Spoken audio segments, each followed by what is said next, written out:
ഇന്നിപ്പോ നമ്മളിവിടെ കൂടിയിരിക്കുന്നത് ഒരു നാമജപ പ്രാർത്ഥനയ്ക്കാണ്. അതായത് മലയാള മാസത്തിലെ ആദ്യത്തെ തിങ്കളാഴ്ച മുപ്പട്ട് തിങ്കൾ എന്ന് പറയും. അതുപോലെ മുപ്പട്ട് ചൊവ്വ, മുപ്പട്ട് ബുധൻ, മുപ്പട്ട് വ്യാഴം, മുപ്പട്ട് വെള്ളി, മുപ്പട്ട് ശനി, മുപ്പട്ട് ഞായർ. ഇപ്പൊ തിങ്കളാഴ്ച എന്ന് വെച്ചാൽ മഹാദേവന് പ്രാധാന്യമാണ്, ആദ്യത്തെ തിങ്കളാഴ്ച. അതുപോലെ ചൊവ്വാഴ്ച വരുന്നത് ഭദ്രകാളിക്കും സുബ്രഹ്മണ്യനും, ബുധനാഴ്ച വരുന്നത് ഗണപതിക്കും, വ്യാഴാഴ്ച മഹാവിഷ്ണു ശ്രീകൃഷ്ണൻ, വെള്ളിയാഴ്ച വരുന്നത് മഹാലക്ഷ്മിയാണ്. അപ്പൊ മഹാലക്ഷ്മി ഓരോ ദൈവങ്ങൾക്ക് പോകാൻ ശ്രമിക്കുക.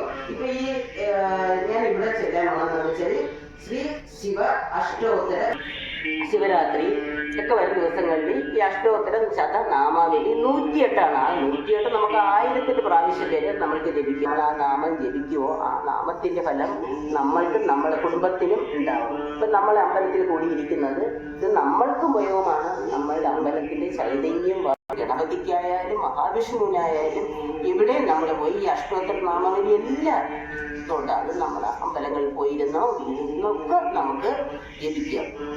അപ്പൊ നമ്മൾക്ക് ഈ അഷ്ടോത്തര ശതനാമാവലി തുടങ്ങാം. ഓം ദുർദശായ നമഃ, ഓം ഗിരീശായ നമഃ, ഓം ഗിരീശായ നമഃ,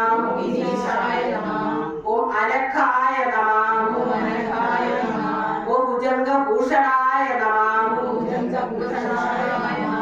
ഓം ഭർഗായ നമഃ,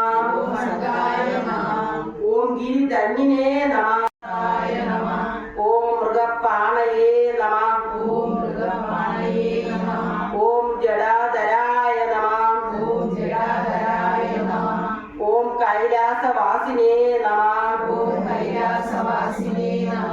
ഓം കവചിനേ നമഃ, ഓം വൃഷാംഗായ നമഃ,